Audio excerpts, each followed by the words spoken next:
I'll get it.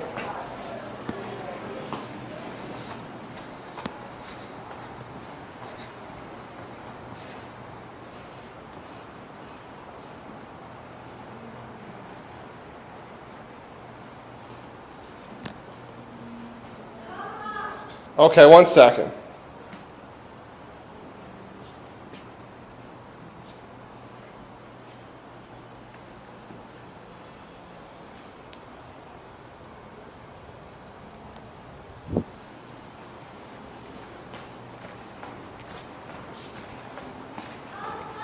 I'm coming.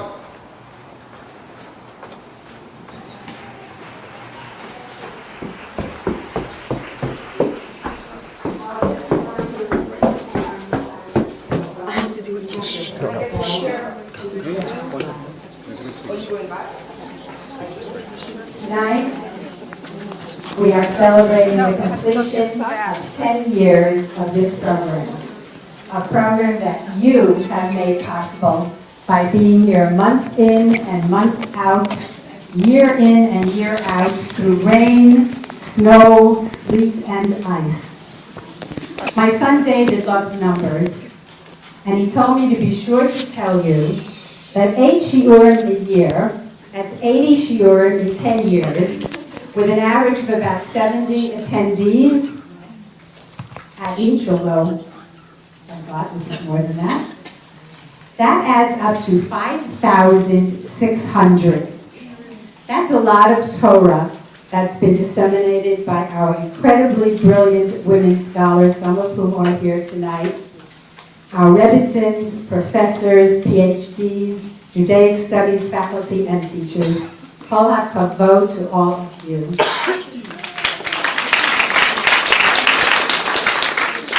The sponsors of this year this evening are Lisa and Marshall Jaffe. Lisa has asked that we say Tehillim for a refuah shalema for Marshall. Our Mara de Astra, Rabbi Moshe Rosenberg, will lead us and then say a few words in honor of this occasion.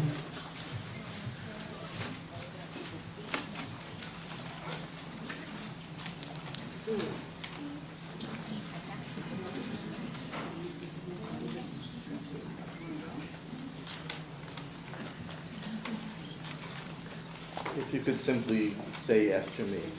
Say something. Shir Lama'alos Eso Inayel Heorim Me'ayim Yobo Ezri Me'yim Adonai Yosei Shomayim Bo'orez Al Yitein Lamot Raglecha Al Yonum Shomerecha Hinei Lo Yonum Velo Yishon Shomer Yisrael Adonai Shomerecha, Adonai Tzilecha, Al Yad Yeminecha.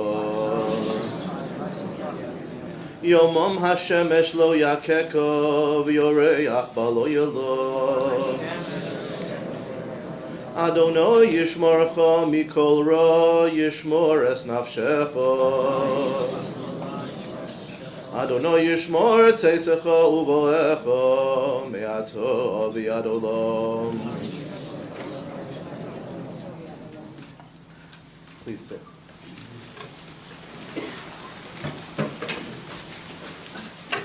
This isn't just a celebration for those who are in this room. It's not just a celebration for the shul. It really is the crowning glory of the program that I'm honored is named for my father, Zichrono Livracha. But it's really a community simcha. It's really a landmark in Queens and in women's learning in New York and beyond. And we have the people who organized it with Hadassah at the helm to thank for that. I want to take note of a couple of wonderful elves. On Shavuos, the bookcase over here resembled Sukkos David Hanofalas, utter and total collapse.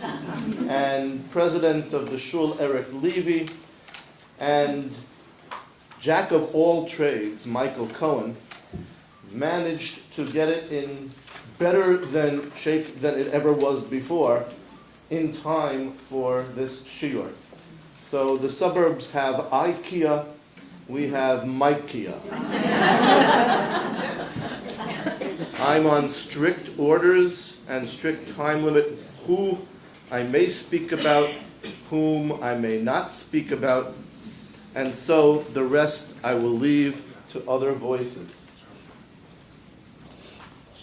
I didn't want to give people conniptions setting up a whole screen and wires. So listen carefully, should be audible. If you want a link, you'll be able to get a link. I could ask somebody, this doesn't have sound, but this way you'll be able to see it as well.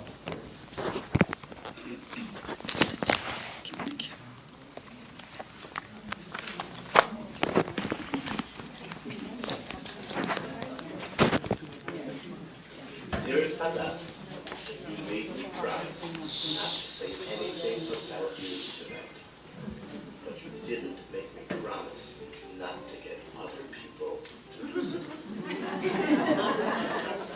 Can you be louder? Years of Shir for women, by women. I cannot imagine the amount of schuyah they have accrued to you through the thousands of hours of Torah study that have happened because of you, and the thousands of hours of preparation that has happened by the people who have given the shiur. May Kadosh Baruch Hu bless you with continued good health and energy, peace of mind, not just from your family, so that you can continue doing your Melechet HaKodesh for all of God's children. Mazal Tov Hadassah on reaching this wonderful milestone in Rosh Chodesh lecture series at Congregation Yitzchak. Your initiative has been a true inspiration for women who seek out and yearn for high-level, sophisticated Torah learning. This program is an exemplary model that shows how women are at the forefront of advanced studies in all areas of Jewish law. May you continue to bring more programming to the women of our communities. On a personal level, I would like to thank you, Hadassah, for always supporting my desire to teach and for giving me the opportunities time and again to give of my Torah knowledge to others. Ali Hatzitei B'chol Maseh Yadai, Mazal Tov. Shir Koach and Mazal Tov on the 10-year anniversary of Shir Hahodesh. A special Yishar Kochech to Hadassah Waxman, who has put this year together over the course of 10 years. We're also grateful for the contribution that you've made for women's learning. And I'll close with a bracha from Ruth, Yishamen Hashem Poalech, Utihi Maskortech Shlema, Me'im Hashem Elokei Yisrael. Hadassah, on behalf of the entire congregation and family, I want to extend to you a mazel tov on this amazing accomplishment on the 10th anniversary of the Shir Hahodesh for women by women. I was thinking about how many women have benefited from this Torah that you have brought to the shul and to the community. It's an amazing accomplishment and you should feel extremely proud. My bracha to you is that you should result it to continue with good health for many, many years to be able to bring Torah like this to our wonderful community. Thank you for everything. Dear Hadassah, Mazel Tov on this milestone. 10 years of arranging the Shir Hahodesh for women by women at Congregation Yitzchak. As a presenter, I have seen firsthand the amount of effort that you put into every single shiur. Your attention to detail and professionalism make you a pleasure to work with. As a member of the Yitzchak community, I truly benefited from all the Torah that you have brought to us over the course of the years. To paraphrase Rabbi Akiva, Shelahem v'shelam shelachi. Truly, all the Torah learning that is taking place is in your merit. May you continue to be zachah to bring the shiurim to our community for many years to come. Mazel tov. Mazal Tov Hadassah, I would like to join all the other women who share your passion, your love, your excitement for Torah learning, wishing you not only the bracha of Rabot Mamotas Uchayil Ba'atalit Al Kulana. I'd like to join in giving you the bracha of Koach La'aseh Chayil. May HaKadosh Baruch Hu continue to bless you with the strength, with the courage, with the help to continue to share and to spread Torah to women the world over. And I want to thank you for the special sport to have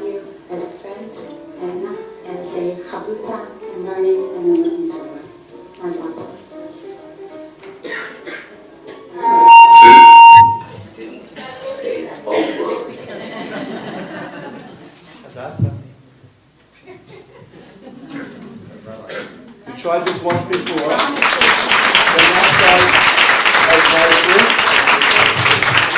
The video was put together by my daughter Jolie. She neglected to put her name on it.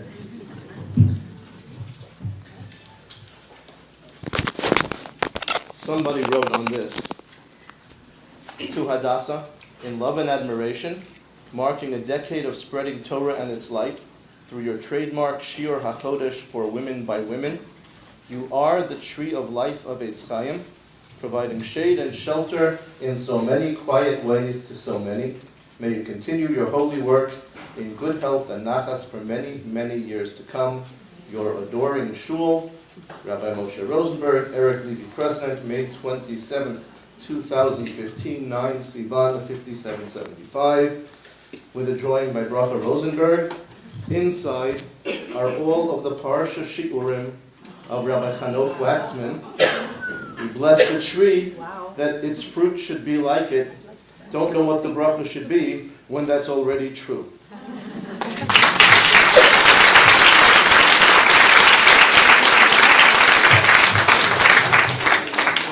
That is not called keeping the promise, Robert.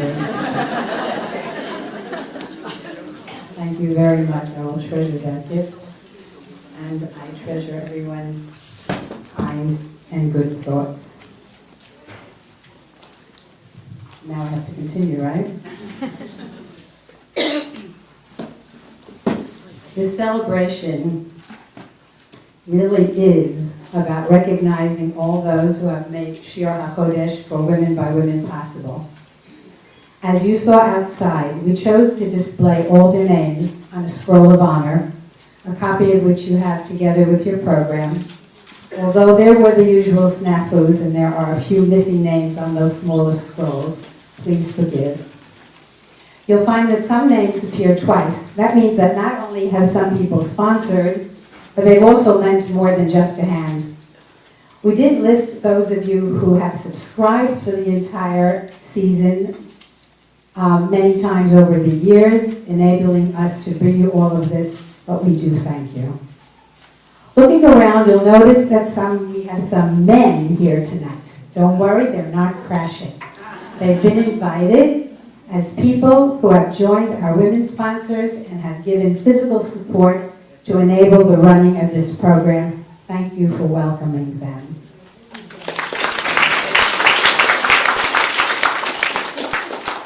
True Hakars Hatov, to people who have extended themselves in a public venue, calls for public recognition. And so, I'm going to present everyone's names on this scroll in groups and alphabetically with a little illumination for the committee members. They could stand up as I mentioned their name, but then they can sit down again if they want. I'll just ask you to please hold their well-deserved applause until the end of each group of names. We'll begin with the committee members. Rabbi Moshe Rosenberg, founding member. That means that it was Rabbi Rosenberg's idea in the first place, and he has continually provided guidance throughout these 10 years. Helen Davis, for being a brand new member of our shul who actually volunteered to be involved in this program. She's responsible for the beautiful decor and the desserts that you will see downstairs. Judah Harris, but better to hear you, my dear. And it's not just the sound system set up, but carrying heavy stuff, hanging flyers, the e-vite you received, and ongoing aesthetic advice. Lisa Jaffe, for her creative flyers and her patience with my pickiness. Ruth Lieber, for sitting out there at that table counting money, even though almost everyone else gets to listen to a shiur. And Ruth, we especially want to wish you well. Ruth is moving to Philadelphia, and we will very much miss her. Gil Rollhouse for her wonderful refreshments. Even though she is in Israel today, she was sure to do the legwork and order most of the buffet before she left in her usual loyal way. Bernie Schendler, he was accidentally left out of this grouping on the scroll, one of the omissions. Bernie has carried tables and chairs around, arranged sound systems, and set up the shul for us since the onset of this program. Hadassah Waxman, that's me, you know what I do. Carol Wittenberg, we're hosting CD mailings, posting those flyers all over the neighborhoods, and for generally being my right-hand man. We thank them.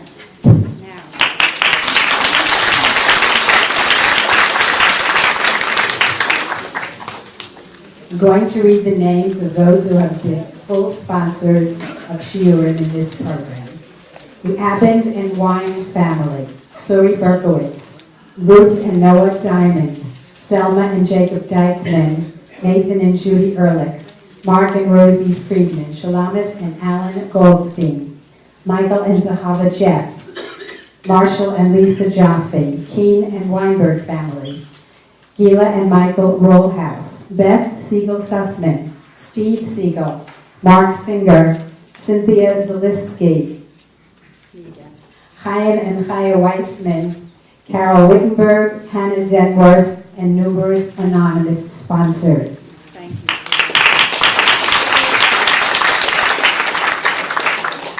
The following list of people have been supporters in part and sponsors of refreshments. Shifra Attic and Susan Pasternak, Eva Barron, Linda Barron Katz, Meyer and Zelda Berkowitz, Nechama and Beryl Biederman, Sandra Bindman, Aviva Blumenthal and family, the Brandwein Kurtz and Jackman family, Zelda Braun, Malka and Moshe Cohen, Helen Davis, Judy Iger, Epstein and Gershon family, Roberta Fishhout, Stuart and Judith Flammenbaum, Miriam Greenspan, Susan Grossman, Aviva Hach, Hannah Hachman, Malka Kraus, Sarah Kruger, Pam Lightman, Rebbitzin Abby Lerner, Susan Lieberman, Bob and Lois Morgan, the Rennert and Eric family, Fran Sandberg, Lucy Schmeidler, Toby Offen Schwartz, Lisa Siegel, Alan Sherman, Sheila Schulman, Judy Silverberg, Judy Tuchman, Marilyn Vogel, the Wittenberg and Levine family.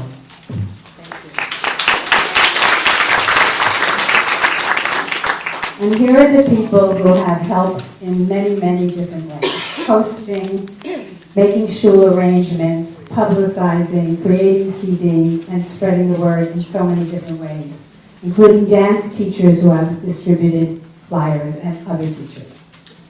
Rachel Dunbar Aragi, Jenny Berkowitz, Sandra Bindman, Malka Cohen, Michael Cohen, Yocheved Cohen, Rami Duran, Roberta and Rabbi Nassim Farber, Malka Bracha Finkler, Rachel Frank, Esther Frizz, Barry and Mindy Gaverin, Jeanette Golub, Shalamit Goldstein, Susan Grossman, Shirley Hirschman, Alan Hoxter, Chedva Holchandler, Michelle Levine, Eric Levy, Pearl Markowitz, Eddie and Sandy Middleman, Rebbitzin Chaya Oldbaum, Miriam Peskowitz, Dina Rabinovich, Sherry Rada, Michael Rollhouse, Judy Rosenthal of Midresha Adina Fang, Fran Sandberg, Tova Johnson Sanders, Bernie and Suzanne Schendler, Howard and Shani Schoenfeld, Sima Shapiro, Carol Septimus, Alan Sherman, Avi Sherman, Phyllis Siegel, Olea Shalom, Mark Singer, David Stetch, Elaine Strasberg, Yvette and Sam Sturm, Aviva Waxman Birschleister, Zisha Waxman, Marjorie Wine, Chaya Weissman, Veronica Yurchik, and community rabbanim, shul presidents, shul and school secretaries who have publicized this series, and shopkeepers who have allowed us to display our flyers on their premises. Thank you.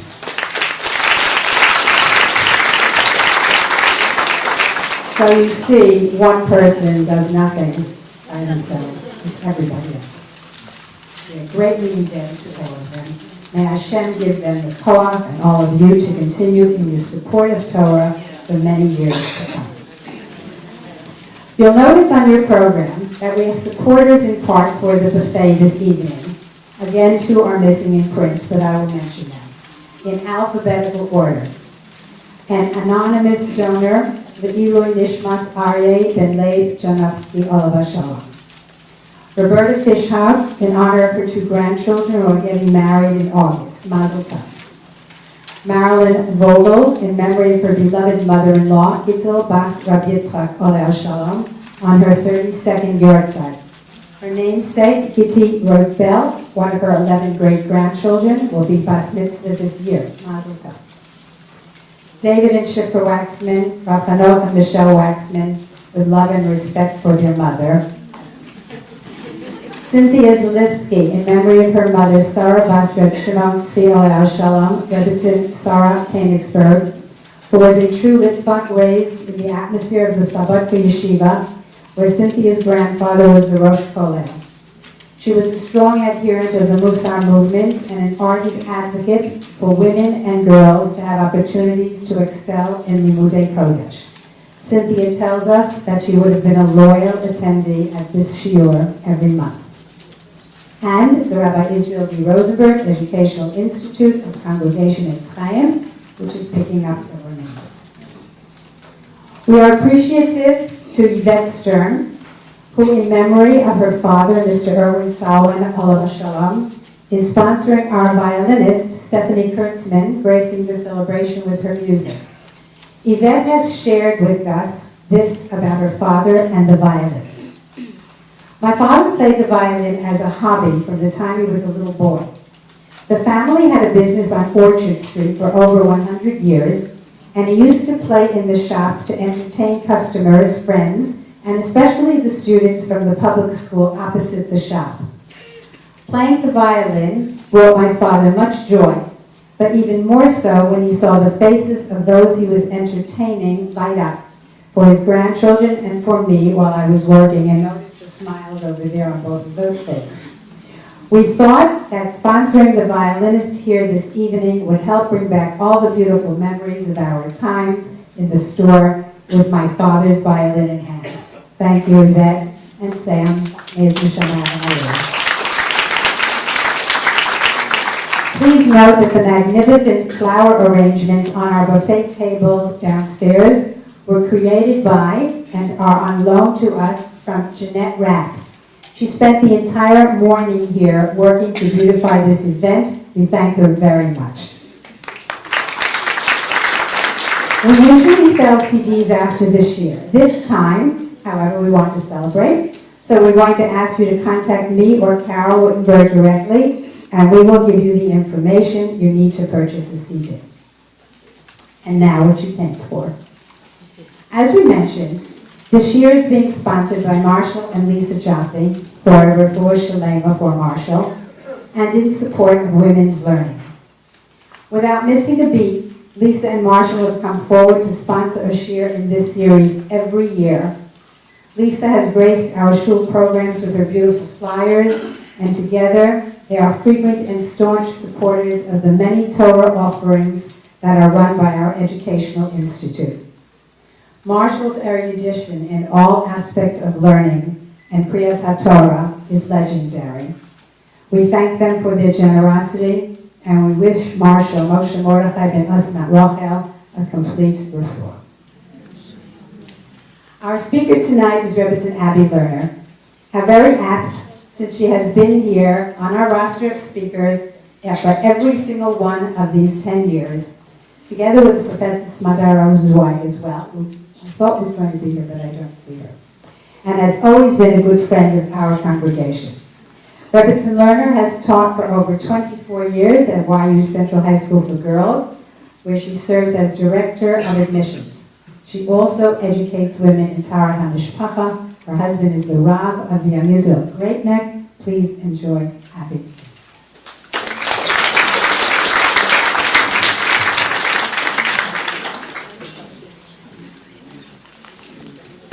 Okay, we have distribution to do. Okay. I'm sorry, my omission. There's another cap.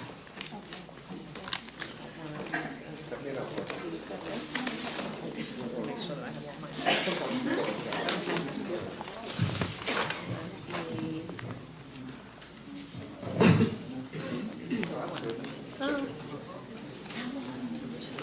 I can see.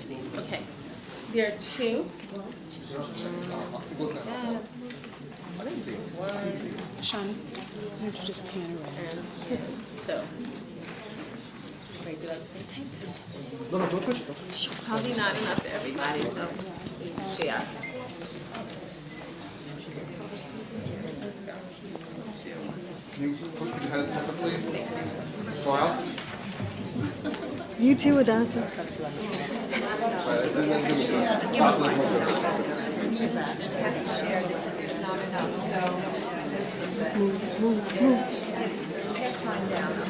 Can you see it? Howie. I can see it, I'm good. Don't take me.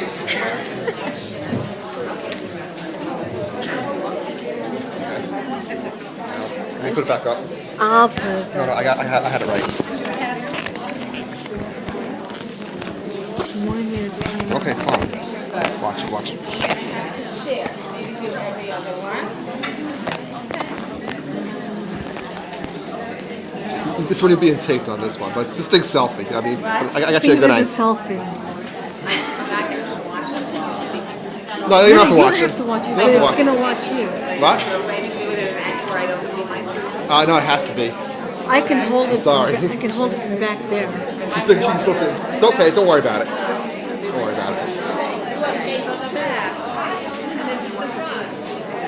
Does the mic work for you, or? Sorry, if somebody's blocking the driveway at the house immediately next door to the shul, you can't get into his house. I have to ask whoever is blocking that driveway to please move your car. The house immediately, I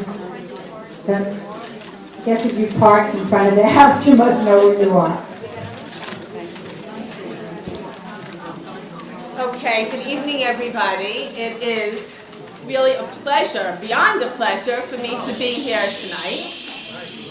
I think, Hadassah, when we worked on this, we didn't know we were having a big celebration tonight. No pressure. I also, of course, add my thanks in person to Hadassah for the amazing work she's done. And I don't know if you're aware of it, but there are communities that have modeled their learning programs on the program here. So it's not just here that this is going on. It has spawned other programs, and we really also extend my thanks to Lisa and to Marshall and Refuah Shalema. We will have that very much in mind as we're learning. I want to introduce you tonight to somebody. Maybe it's somebody you know already, but someone to whom I feel that sometimes I actually owe my sanity. Somebody you might be aware of, but I think it's someone about not whom enough is known. The name of this person, see if it rings a bell, is Rabbi Yechiel Michal Tukachinsky. Born in 1874 in the town of Lekovitz in Lithuania. I have to tell you, when I first researched him, it was very exciting for me because my father's family came from the Mir in Lithuania. My grandmother's maiden name was Lekovitsky. So here I love this man. How big do you think Lekovitz was? I don't know, Monticello, South Waldsburg, whatever. Very exciting for me. He moved to Eretz Yisrael when he was a little boy at the age of 8, already having lost his father. He married the great-granddaughter of Rav Shmuel Salant, who was the Rav Harashi of Yerushalayim in the late 1800s and the very early 1900s. He studied with him in the Old City, in the famous, you're not going to believe it, Yeshiva Eitz Chaim. Oh, there's a God in the world, folks. And later became the Rosh Kollel of the yeshiva, a branch of which was opened on Rehov Yafo near Machane Yehuda. And even though they tried to bring it down one year, it's actually a protected landmark in Yerushalayim. There were many famous people who went there. One of the famed Rosh Yeshiva was Rav Isser Zalman Meltzer, the father-in-law of Rav Aaron Kotler, and also the grandfather of the wife of Rav Yehuda Amital of Yeshivat Har Etzion. So you might not think you know this man, but you know this man. On an old Journey CD, there's a very moving song about twins who are about to be born. See if you remember it.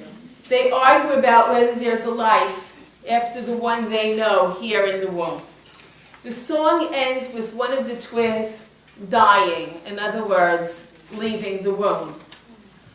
Overwhelming sadness on the part of the remaining twin, feeling that he's been lost and abandoned, and who knows where this twin has gone to. And of course, on the other side, beautiful sounds of Mazel Tov. This mashal was written by Rav Tukachinsky. Rav Tukachinsky was, however, a great halachist who's well known for several works. His detailed Luach Eretz Yisrael, with all the zmanim and many opinions of the different minhagim we adhere to for davening, hangs up probably in every shul in Eretz Yisrael. He published it annually until his death in 1955, after which his son, Nissen Aaron, took over. And since his son's death, about 2 years ago, I don't know who's been publishing it. Rav Tukachinsky also worked words about the Birchat HaChamad, the position of the sun in the heavens, and the halachic ramifications of the international dateline. Shemitah, among other halachic works. Perhaps his most famous work is the one that I brought here tonight, the Gesher HaChaim. You may have heard of it. A 3-volume compendium of halachot of Bikur Cholim, death, and Avelot. It was published in 1947, and that's the book that all other works on Avelot that you might own are modeled on. And what I want to speak to you today is about volume 3 of this work, the volume which he asked his son to have bound separately, and which is compelling in the English translation as well as in the original. I'm just going to show you, this is mine. We actually have 2 copies in the house. This is mine. It was the only thing that comforted me after the loss of a dear friend several years ago. Bet and Gimel is in the 2nd volume here. I have pages from it for you. I'm showing it to you because I want you to see that it's a serious work of halacha. Because volume 3, published separately, has now been translated. It was translated a while ago, and if you see it in the bookstore, it might look like a little art scrollification of something serious. Nothing could be further from the truth. Okay? It's amazing and it's deep, so don't be deceived by the little volume and the plastic cover. Okay? This volume, this one volume, is a discussion on life, its meaning, and the survival of the soul. I want to study this chapter together a little bit.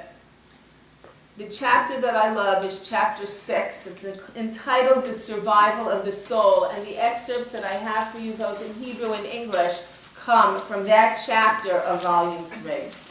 It's gotten me through some very, very difficult periods of loss. I've read the Hebrew and the English, and what we're going to see tonight is that Rabbi Yechiel Michal Tukachinsky was a scientist. Listen to what his works are on. Shemitah, Birkat HaChamah, right? Even the Luach itself, the international dateline. Completely versed in the vocabulary of physics and in the works of major contributing scientists to that field. There is precious little that is written about him. I think I've reached the limits of the virtual research world. There's very little out there. For the life of me, I cannot figure out how or where Rav Tukachinsky acquired his prodigious knowledge, some of which we'll see tonight. Even as I am in awe of him, I'm frustrated by my inability to solve this mystery. The reason why I included a picture on this set of source sheets is that you should see the difference between what he looks like and what we're going to read. Okay, so let's begin. Yes? We don't have it. We need to share. So if anybody, if you're sitting next to somebody who has one, so please like pass it over. There were 2 pages. There's 1 and 2. There's a single one and a double one. We don't have a single one. Okay. We have to share a little bit, but I think we can even do it without it.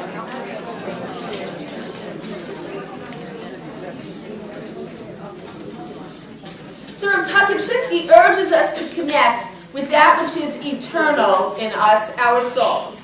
I want to share with you a mashal, which is not in his work, but I think is going to help us to connect with this idea.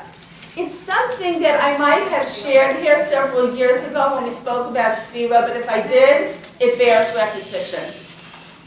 In a work entitled Inner Space, based on lectures by I.A. Kaplan, the following analogy of the glass blower is offered. Does it sound familiar? Imagine a glass blower decides to make a beautiful vessel. The very decision to make the vessel is part and parcel of the vessel itself. Then we see the glass blower with the idea in mind that he wants to blow. Before he's about to blow, his mouth filled with air in a state of total readiness. But all the air that he's about to blow is within him. At this point, the very shape of the vessel, the air that will give it form, is still within the glass blower. Then the breath emerges from the mouth of the blower. This is neshima, breathing, neshama. The pressurized air, ruach, enters the molten glass, which is not yet fully formed. Finally, the air stops moving and comes to rest. Vayinafash, nefesh. My neshama is part of Hashem. My neshama is part of God's brain, part of God's thought process. I turn you to our first source on this page in Bereshit, and you'll just look at the few words and you'll see all of that. Vayitzer Hashem Elokim et ha'adam, afar min ha'adama, God created man from the dust of the earth. Vayipach ba'apav, he blew into his nostrils. Nishmat chayim, the breath of air. Vahayihi ha'adam lenefesh chaya. Fast forward 4 months from now to the 10th of Elul exactly. We're on 10 Sivan in about 15 minutes. Right? Yom Kippur, or I'll even take you to 10 days before that on Rosh Hashanah, and I have a little piece here from the Machzor. We read in the Natana Tokef prayer, Adam yesodo me afar v'sofo la'afar. Man's his essence, his foundation is in afar, and he ends in afar. Man is ephemeral. Time is passing. And if life is meaningless, then more of it doesn't make it meaningful. 1,000,000 times 0 is still 0. So more of 0 is nothing.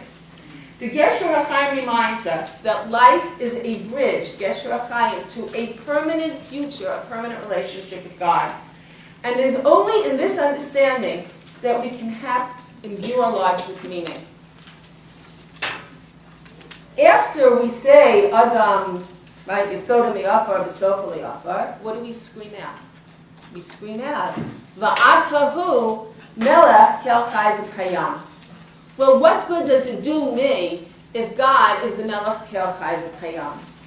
The answer is that if I am a part of eternity, right? If I am a part of the eternal God, then I too am eternal on some level. I am carrying within me God's neshama and God's very thought process. I am a little piece of the eternal God. What does that mean? In chapter 6 of the Gesher HaChaim, Rav Kapuchinsky tries to explain. He begins with a premise. The soul, he says, is indestructible, and that's on the first page over here. He then proceeds to prove this scientifically, analogizing our soul to the universe around us. Right? He writes, I shall, and the Hebrew is here. I have the English on top and the Hebrew on the bottom.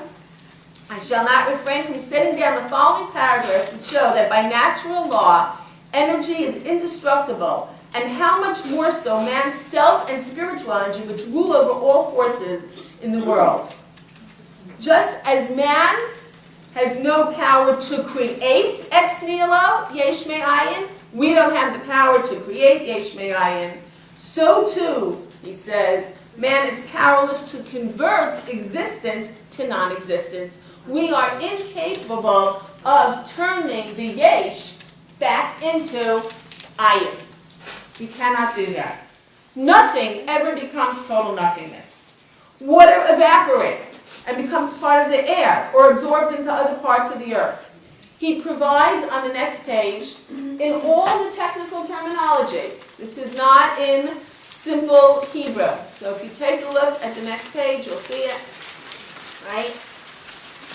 He provides this example. I think we've all known it since we're young. Right? Placing a candle with enough oxygen into a sealed bottle to burn. Even if the candle totally burns out and nothing is left, the bottle would weigh the same afterwards. Everything changed, but nothing disappeared. In a scientific tour de force, Rav Tukachinsky quotes, even in the Hebrew, the 18th and 19th century scientists, remember what he looks like, Lavoisier and Robert Mayer, who proposed that not only is matter conserved, but so is energy. Writing at the end of World War II, he observes after Hiroshima, I'm quoting it as much as I can. Here you have the English, right here on the second page, and the top of the next page. You can see it in all its complexity. He writes, the atomic bomb has shown that not only is energy indestructible, but that all force and power, all the existence and formation of matter, all phenomena are merely manifestations of energy. The atom bomb was created by splitting the atom. He writes this inside the element of uranium and releasing the energy within.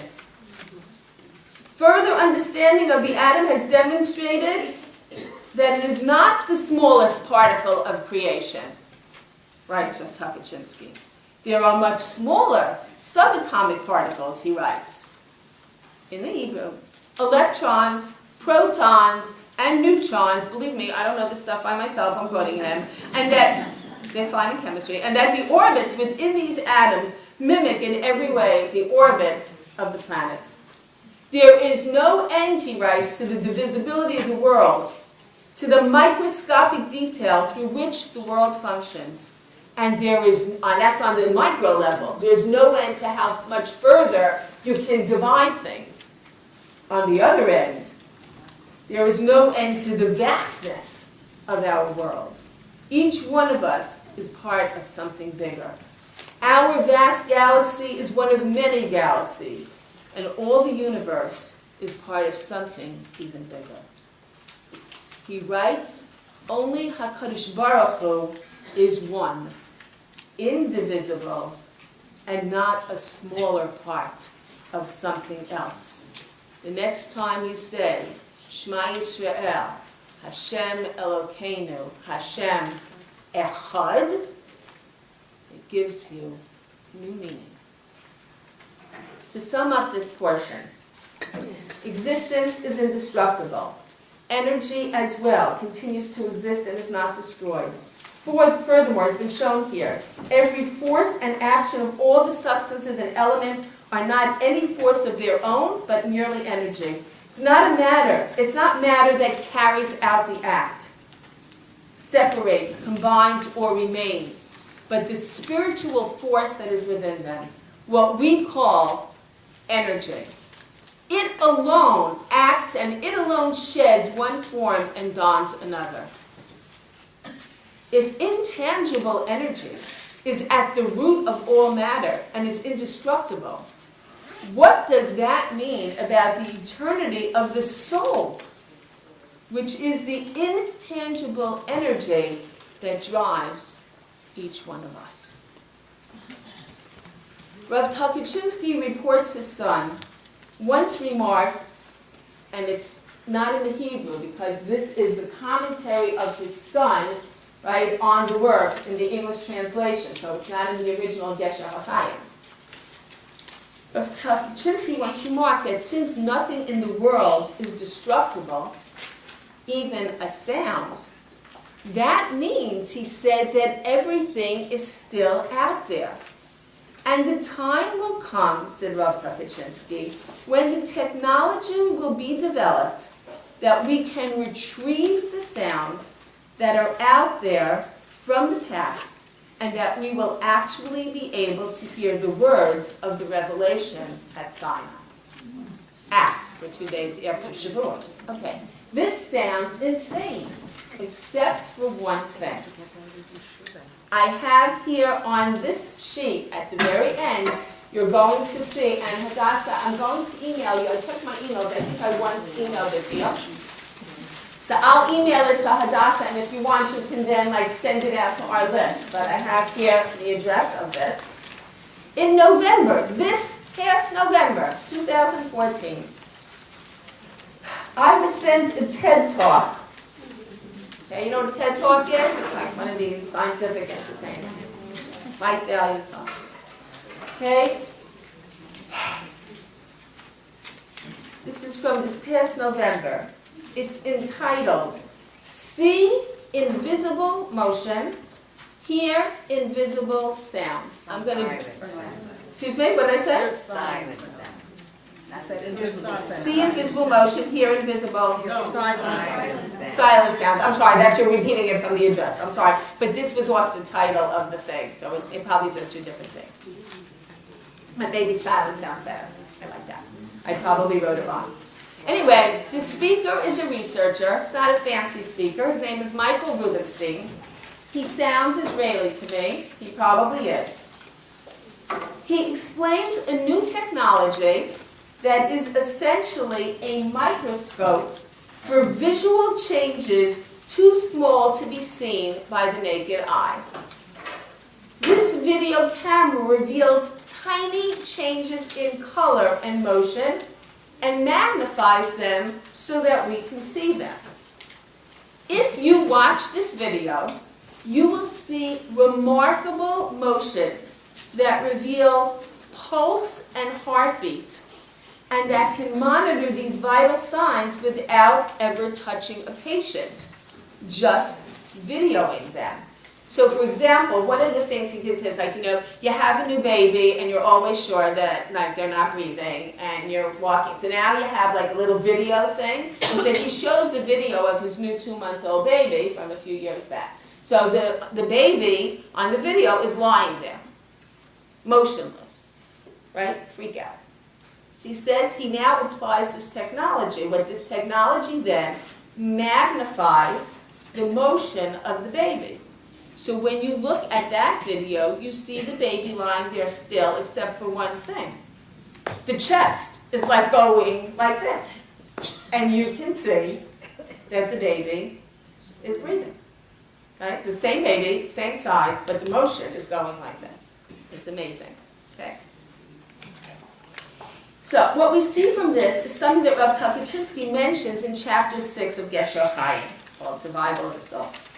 Even things that we consider motionless, domain, minerals and rocks, for example, are always moving and changing. Gets better. Certainly, how do we know they're moving and changing? They're absorbed by plants and animals, right? They change our lives because we absorb them. What happens to these minerals when they're in our body? Something's happening to them. Right?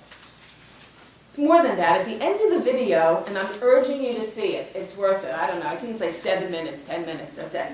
At the end of the video, Michael Rubenstein says that sound, which is change in air pressure that travels through the air, produces visible motions, though not to the human eye. So we know this. We know the famous thing, the singer sings and the glass breaks. Last week, my glass oven door shattered. 2 pots clashed against each other. Nothing broke. I was so excited. And then I hear, shh. The whole oven door fell on the floor. Nothing touched it. Okay? We know that sound creates vibrations. So he actually shows a glass vibrating to sound, neck muscles rippling as we talk. And then he mentions the following suggestion. Perhaps, he says, we can recover sound from video by analyzing vibrations that sound waves create in objects, and then turn those vibrations back into sound. A visual microphone, he says. We can extract audio signals from video signals. He then goes on to demonstrate how they extracted sound from a potato chip bag lying on a table while someone recites, Mary had a little lamb. Why Mary had a little lamb? Because those were the first words that Thomas Edison recorded into a gramophone. Rabbi Tukachinsky, go watch the video. It's crazy. What? Tukachinsky, 1955. Okay? So Rabbi Tukachinsky was right. Nothing is lost. The sounds of Har Sinai are still sitting there at Har Sinai. The words spoken by all those before us have literally made an impression on the world and will indeed be able to be retrieved. I have read this perek many times, but it was only in November when I saw this TED video that I saw with my own eyes that this perek Vav can be a scientific reality. I really want you to promise me you're going to do yourself a favor and spend the 10 minutes to watch this. I just want to say right now that I am way beyond my comfort zone in science. Okay? This is not what I do, right? But I have to tell you, it's worth it. You take a look at your source. You're going to see on the excerpt from the Yesh L'Chaim, Rav Tukachinsky himself quotes Thomas Edison, and I put it here for you in the Hebrew so that you could see it. It's the last thing on the bottom. Look what he says. V'yadua shehachacham Edison. We just spoke then. Coincidence? No. Mamtzi ha-gramophone, the inventor of it. It's in the English. Right? Hamochiach b'chush she'ein shum havara ne'evedet ela mitpashetet v'holechet. There's not a single sound that's lost. Everything is there and it just spreads out. This is the cool part. B'sof yamav, ba lidei maskana shigam depikat hamachshava osa roshem, v'gam hi eina ne'evedet la'olam. Thomas Edison said that even thoughts make an impression, even before they create an action. And it's only up to us to uncover or to discover how those thoughts can be harnessed and recorded. The consequences of this are enormous. There is no action that is ever lost. Everything we do literally reverberates eternally. The Gemara in Yuma 29a, which I have there for you, source bet on the source page, quotes the notion that hirurei avera kashumi avera. I never really got that. The thoughts of sin can be more difficult than the sin itself. More harmful to our well-being than the sin itself. Well, we certainly recognize addictive and obsessive compulsive personalities where we know that if we could just break the mental addiction, we would be able to help the person control their behaviors. Thoughts matter. Emotions count. When Shmuel came to Yishai to find the future king of Israel, written out here in Gimel and Dalet, he first encountered Eliyav, whom he thought would be the perfect candidate. God rejects him and says, Ki mi'astihu, ki lo asher yireh ha'adam, ki adam yired la'einayim v'Hashem yireh levav. I don't like this one. I see inside. You just see the outside. I see the inside. Rashi comments what was going on. Eliyav was rejected because he was an angry person. Refers us to the next parak, the next chapter, when Eliyav becomes angry with David for having left the sheep in order to observe the war and to volunteer to fight against Goliath. Right? Here is the pasuk. Says, "Vayishma Eliyav achiv hagadol v'dabro al hanashim vayichar af Eliyav v'David v'yomer lama zeh yaradata v'amina tashta b'ad hatzam." Rav Kaczynski notes that this event happened after Shmuel's encounter with Eliyav. So why did Hashem say back then that I don't like him? Nevertheless, the anger was already welling up in Eliyav, and the unexpressed emotion impacted on God's decision to appoint him king. Thoughts make excuse me? Not to. No. Not to. I'm sorry. Thank you. Thoughts make an impression. Certainly on our own brainwaves, our own future behavior, but we as yet may be unaware of even more significant consequences that are out there. We just haven't encountered them yet.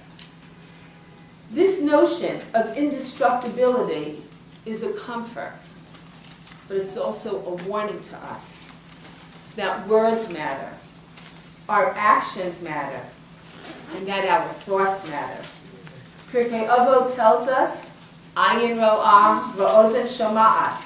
And we certainly know that in the age of technology that we're living in. We wish that everything wasn't seen this way. We spend a lot of high school telling kids not to post things on Facebook. Just yesterday, we had a huge session. Once you put it on, you have no control over it. Right? One more note on indestructibility. 2 days ago, many of us said Yiskar. Yiskar is a minhag, it's a custom on the Shlosh Regalim, but it's a halacha on Yom Kippur. My husband often quotes from Soloveitchik Zatzal, who said that there's a reason why we call the day Yom HaKippurim, in the plural, the Day of Atonements. We atone for the sins of those who are here, but we must also atone for the sins of the departed. Well, how can that be? Aren't they already in the world of the eternal reward? Isn't that world static? No more ability to perform mitzvot, to accrue reward? But guess what? Our actions have eternal consequences. The good that we do continues to influence the physical world long after we are gone. Our neshamot are rewarded for that. We say, may their neshama have an aliyah. What does that mean? It means because the good that somebody did continues to do good in this world even after they die. I'm still doing things because my father told me to do it, or making my bed in the morning. I am not a neat person. I can tell you that my bed is made every single morning, no matter how much I'm rushing. That's my mother. Still there.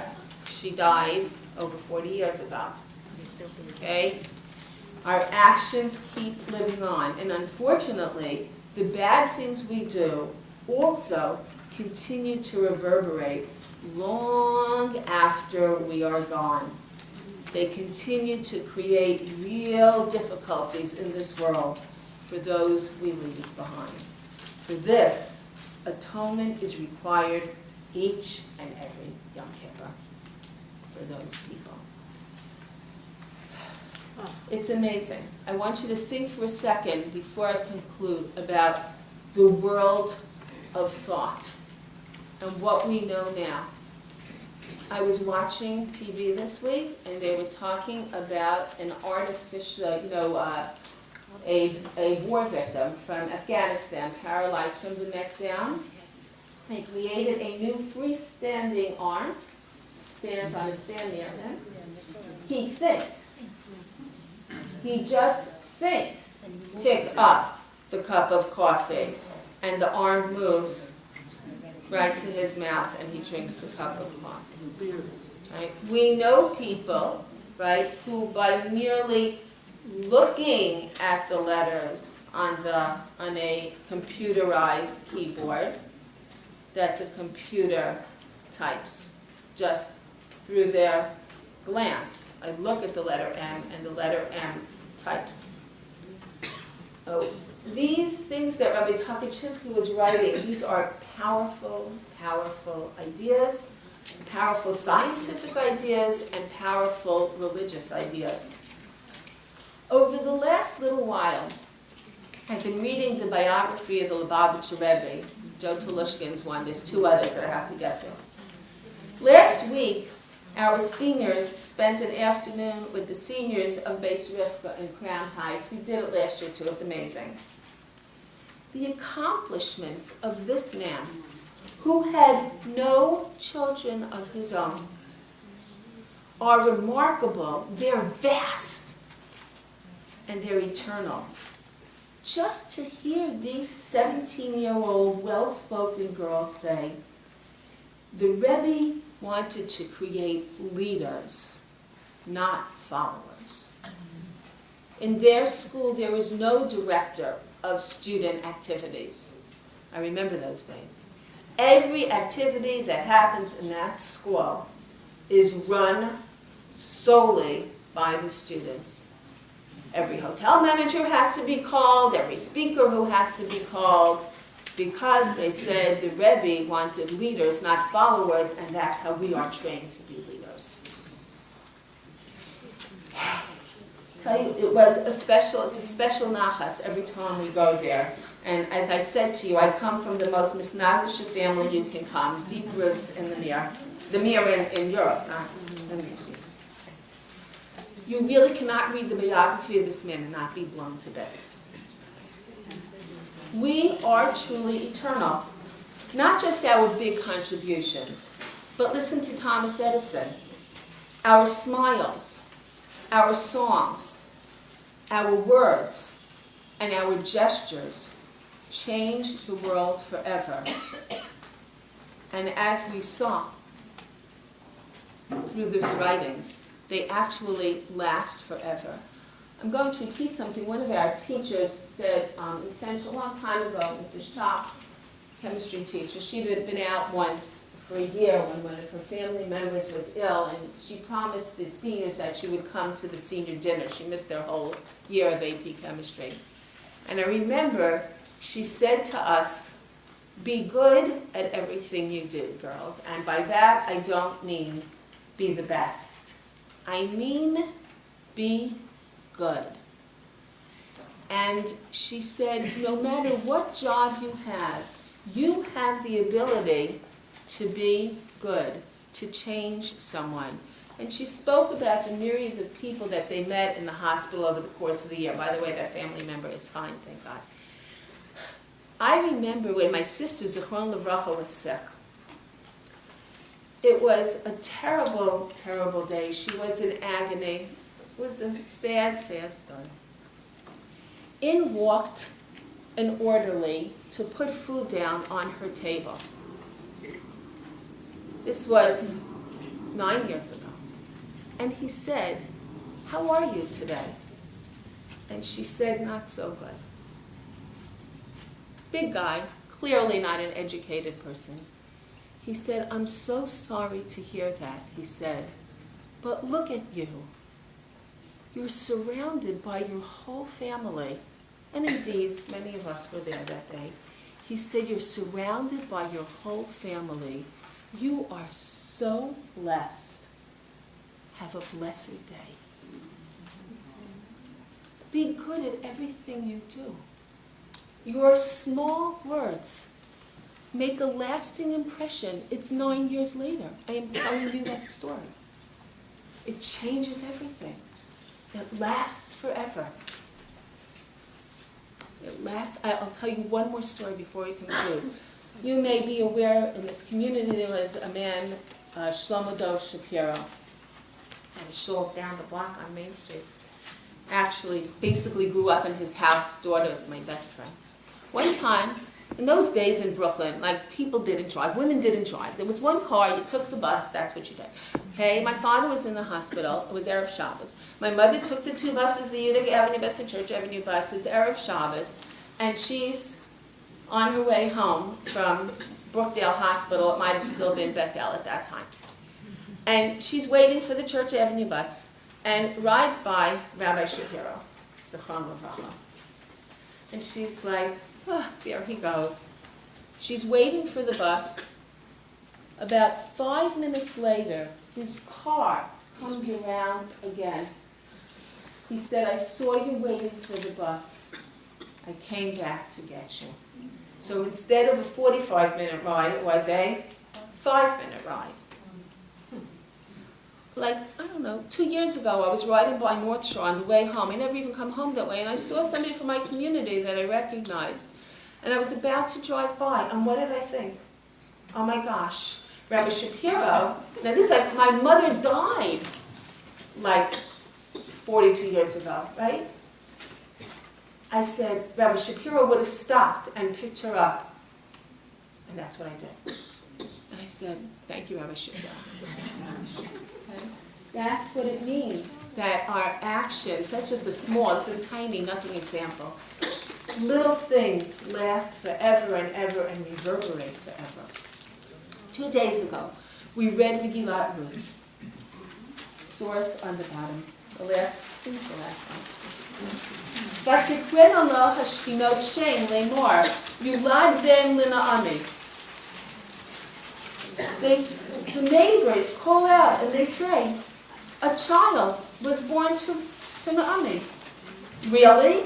A child was born to Naomi? A child was not born to Naomi. A child was born to Ruth. Right? Naomi had a very difficult life. Moshe Miller, new book, Rising Moon on Megillat Ruth. Really dynamite, a lot of fun to read. You've seen it? It's awesome. Okay? You may have some questions about it, but it's a great read. Okay? So he points out in his recent work that Ben and Yeled are not the same. A Ben is not necessarily a biological child, but someone who we have helped to build and who helps to build us, from the word of no. Nomi's life was destroyed. She had everything, and then she had nothing. No future, the loss of her husband, the loss of her children. This child of Ruth's was not hers. And yet, because of all her investment, because of everything she did, Yulad ben Naomi, the credit goes to her. For all time. Amazing. Rav Tarkachinsky writes, man's enduring monument is the spiritual structure he erects in his lifetime on his own behalf when he performs deeds for the sake of his Maker and thereby rewards his own spirit. The spirit that labors for itself. No man eats the fruit of others, only his own. And he quotes the halacha, we do not erect monuments for tzaddikim. Their words and their deeds are their true and enduring memorial. When science and soul collide,